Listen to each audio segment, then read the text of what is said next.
Broadcasting live from the Business Radio X studios in Atlanta, Georgia, it's time for High Velocity Radio. Lee Kantor here, another episode of High Velocity Radio, and this is going to be a good one. Today on the show, we have the founder of Tap the Potential, Dr. Sabrina Starling, the business psychologist. Welcome. Thank you, Lee. I'm excited to be here. Well, I'm excited to learn what you're up to. Tell us about Tap the Potential. How you serving folks? We are helping business owners take their lives back from their business. And it's not just business owners, it's their team members too. We are all about work supports life, not the other way around. And our focus is on disrupting hustle culture and creating businesses that can grow profitably without taking over the owners' lives. Well, I appreciate that because I am with you 100%. This hustle culture has to come to an end. I think this is just, it sounds good on paper, or maybe it had a point in time where it made sense, but I just think people are just taking it to an extreme and then it just destroying their life. Burnout is pervasive in our society, and the idea with hustle culture is we feel like we're on this treadmill, and we need to continually work harder to succeed, and that means sacrificing our health, our well-being, and our important relationships, all for the sake of success. And what is actually happening is people don't feel successful at all. They feel their health is crumbling, relationships are crumbling, and there's just a pervasive feeling of everyone is just trying to survive. And I think that spills over into all the tension that we are experiencing in society. Yeah, I agree. I think that this, I'm available 24/7 as a badge of honor, or that's some achievement, or that's a good thing. This has got to come to an end. I just think you're right that it's, especially with the advent after the pandemic, with remote you're at home and you're doing your work, yes, and you got your phone, and it's so easy to be connected. You need permission and grace to not be connected. Absolutely. And what is missed in all of this connectivity is how unproductive it actually makes us, because what we're doing is context switching. Anytime our phone buzzes, whatever we were doing, now something else has our attention, and it can take us 9 or 10 minutes to get back to a level of focus that we had prior to that interruption. But what is also going on is our focus is being continually interrupted. So we are losing our ability to focus over time. What I have found in my research now, with working with business owners over 20 years, coaching thousands of business owners in their high performing teams, and even myself and what we do on our team, is that when we work less, we are actually more effective and more productive than when we work longer hours and make ourselves continually available. It seems counterintuitive, but we see the results all over the place of business owners working 25 hours a week, putting limits in place for their team members, allowing their team members to work fewer hours. We actually see productivity increasing when that happens. Yeah, I would think that, that makes sense, but it takes a level of trust. I don't know. Do you think that the advent of multitasking was the gateway drug into the hustle culture, where that was like, oh, I can do multiple things at a time. So I can, be with my kid and do some work, or I can, watch a movie and still, play on my phone. We've just kind of adapted to all of the stimulus by making it seem like, oh, my brain's big enough to handle all of these things simultaneously. But when, like you're saying, in actuality, if you would just block time and stay focused on one thing, you'll get it done and you can go on with your life. Yes. And you can go on with your life in a much more calm way, where you feel healthier and you feel more grounded and connected. But to answer your initial question, was the phone the gateway drug? Hustle culture existed before phones did. And phones, I was saying, was multitasking was the gateway drug. Yes. The thought that I could multitask. Absolutely. The phones really just put that on steroids and accelerated. And it's a classic case of the technology was developed and we had no way to deal with ourselves using that technology. And so now we have a society that is addicted to the phone.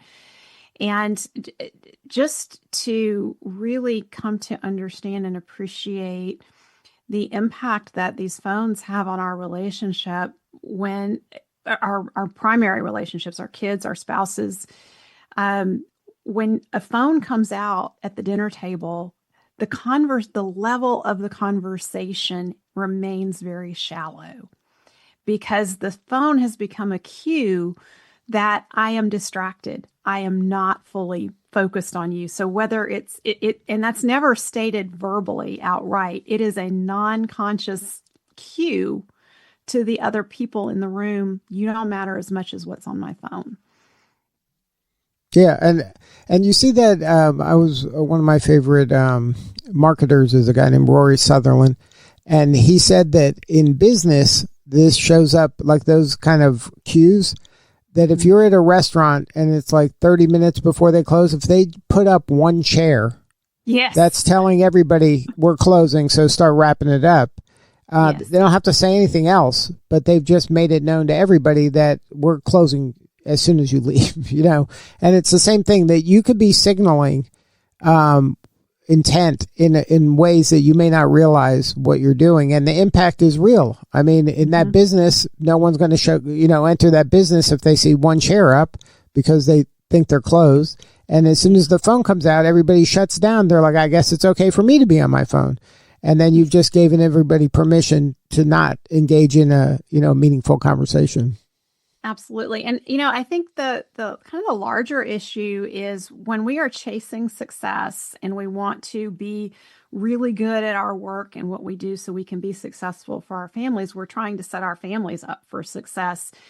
And so we're buying into hustle culture, but really what sets families up for success is when we are slowing down and we are emotionally present with one another. Being emotionally present is the greatest gift we can give another human being.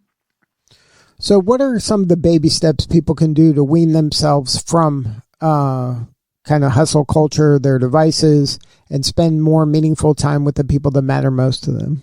Absolutely. So we teach people how to treat us.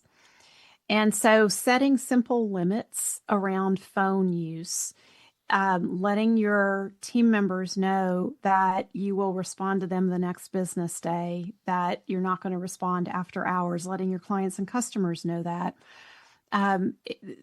If we start responding in after hours, we are teaching them that we're going to be available after hours. And so it just perpetuates the cycle. So just having a simple statement on your email saying, I will respond to your email during regular business hours at such and such time. But really going home at the end, having a set time to stop work each day is very powerful for minimizing the impact of hustle culture on our lives. Planning to be fully unplugged after we stop work each day. So we put our phones away. I put my phone in the other room so that it's not pulling my attention away from me unwinding or me being present with my family. We can take weekends off and fully unplug. The best antidote to burnout is these regular periods of unplugging. A lot of times people think, well, I need a big, long vacation to get over my burnout. And I've written a book, The 4-Week Vacation, and absolutely a great long vacation will do a lot to reduce burnout. But if we take a 4-week vacation and then we come back and we work 70 hours a week, we're going to be burnt out the week we're back. So it's these regular periods of unplugging when we stop work at a set time each day and we fully unplug. When we take evenings and weekends off fully unplugged, that's going to prevent burnout. And then we can be intentional in that unplugged time to create experiences with our loved ones. that is what is going to build your relationships. It's going to improve your overall mental health. And it also gives you the opportunity to have stress-free exercise. I was at the gym yesterday and I looked next to me and I noticed that the lady on the treadmill next to me was on her phone the whole time. So she was not experiencing, she was exercising, but it wasn't stress-free exercising. So we want to have that unplugged time, and we want to have those boundaries in place. Now you talk about how to make your time worth $10,000 an hour. How do you kind of elevate and kind of create more value for your time? Like, what's that mindset shift have to be in order to see your time as worth $10,000 an hour? So each and every one of us has strengths. We have unique gifts, things that come easy to us that do not come easy to others. And ideally, we get to do work that plays to our strengths. And when we are in a situation, when we're working and we're working from our strengths, it's going to give us energy versus depleting our energy. And so when that work gives us energy and we are doing work that makes other things easier or unnecessary for ourselves or others, that's when our time really becomes worth $10,000 an hour. And this happens, it's easy to see this for business owners when you can work on the higher value activities in the business by delegating things that are not your strengths, that are very routine and remote, are not producing value.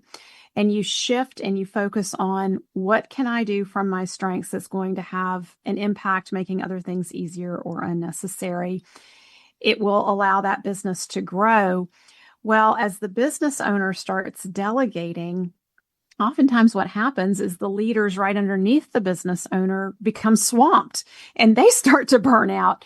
And so they also need that mindset of looking at what work can I do from my strengths that will make other things easier or unnecessary in the business, and delegate things that are not their strengths, that are not making things better in the business. And as we start delegating like that, what will happen is you can run a business on fewer team members. You can run a business on fewer hours because everyone becomes super focused on the results that are important to deliver. It's not about the time that's going in. It's about the results that are getting delivered. And it creates opportunities for advancement. And the beautiful thing about creating opportunities for advancement in a company is that is the number one benefit that A players are seeking in the workplace. It's not promotions and like name and title opportunities for advancement. It's not about money opportunities for advancement. It is about the opportunity to grow in your skills and in your leadership. That's what A players are seeking. And so when we aren't delegating from the top and taking things off our plate, we are depriving other people on our teams from those opportunities for advancement.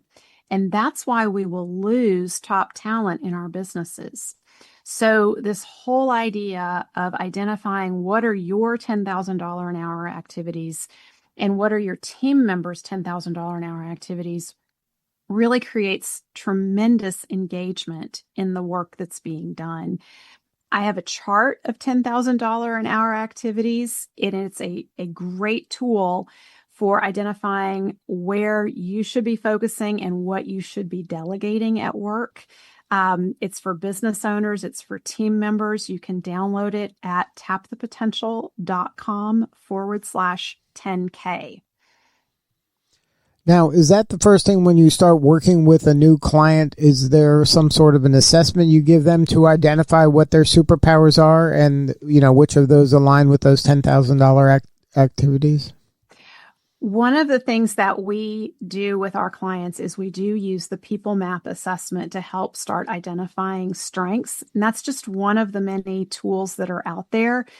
what's really powerful, beyond taking an assessment to identify your strengths, is to just start paying attention to what you are doing at work that really energizes you and lights you up. Because those are the things that point to our strengths, whatever we are on fire about, versus the things that drain our energy and make us feel tired and worn out at the end of the day.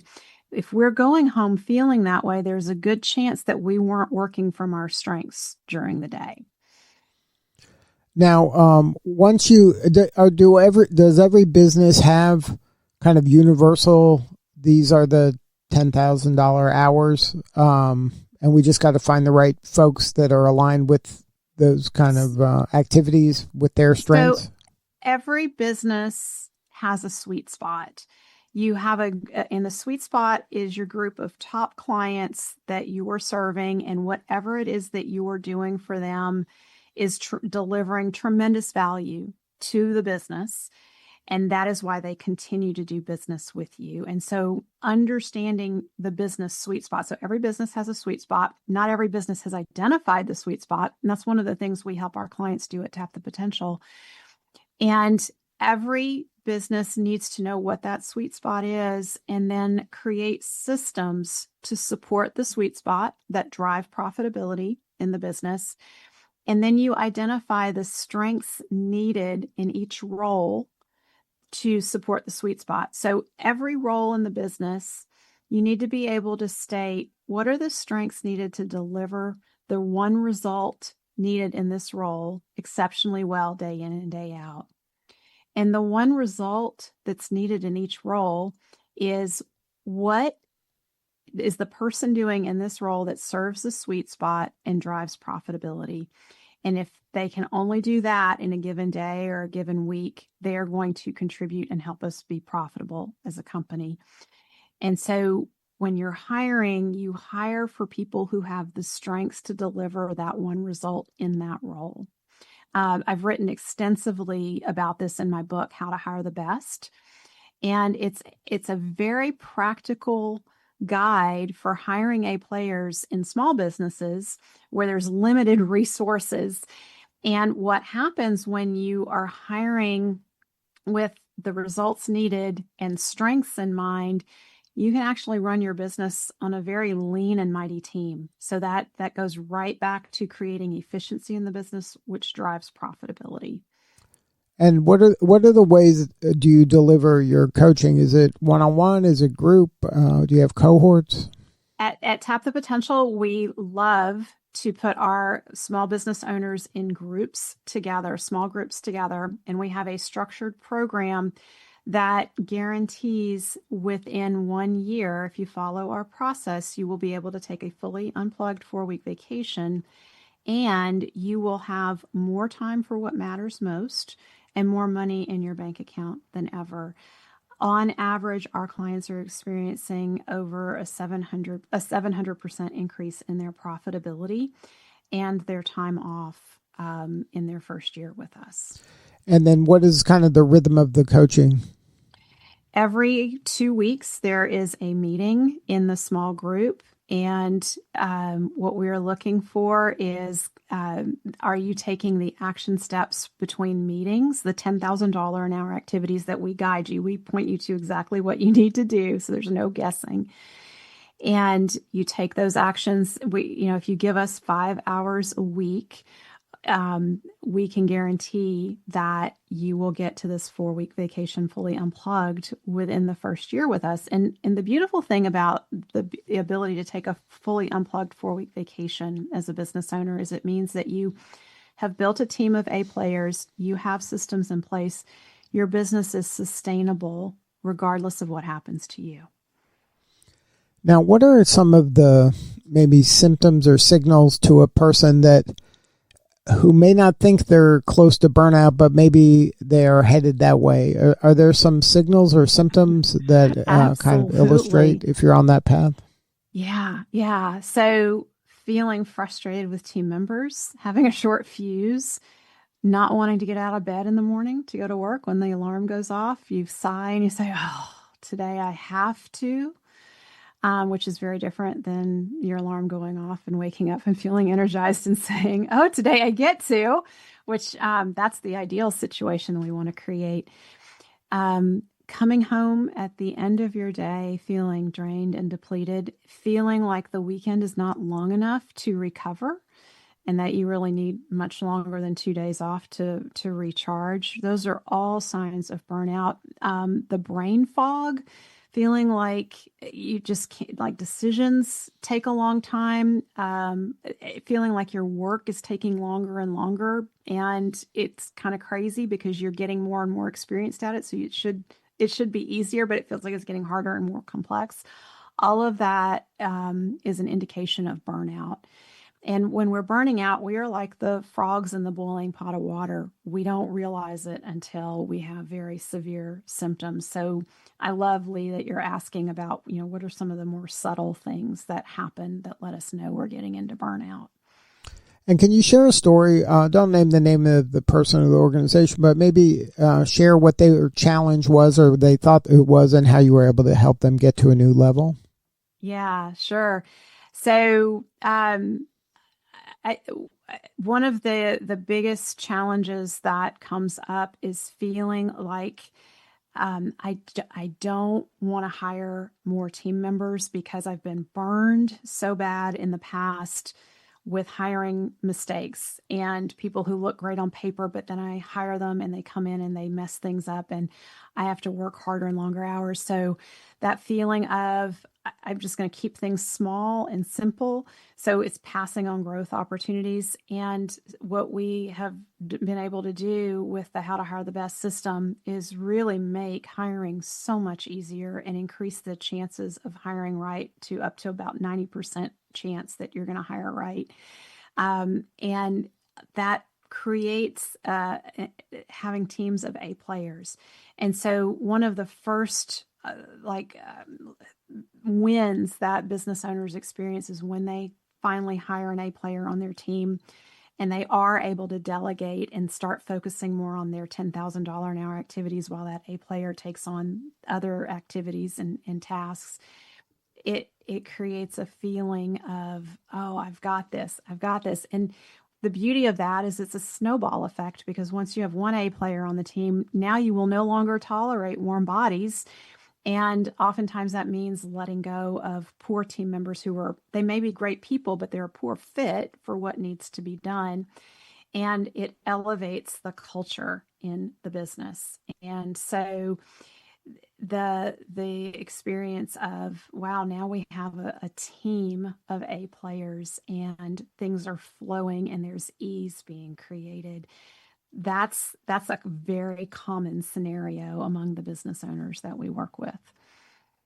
Now, is the first step when it comes to hiring these potential A or prospective A players is getting the book, Hire the Best? Is that a good starting point before? That is a great starting point. We have a course in How to Hire the Best. A lot of people read the book and are able to implement.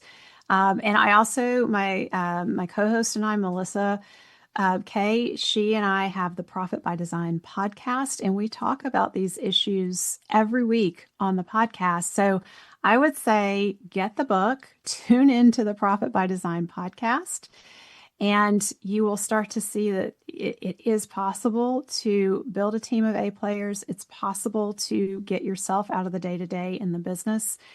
And all of that leads to more profitability. Now, can these A players on your team be contract or do they have to be employees?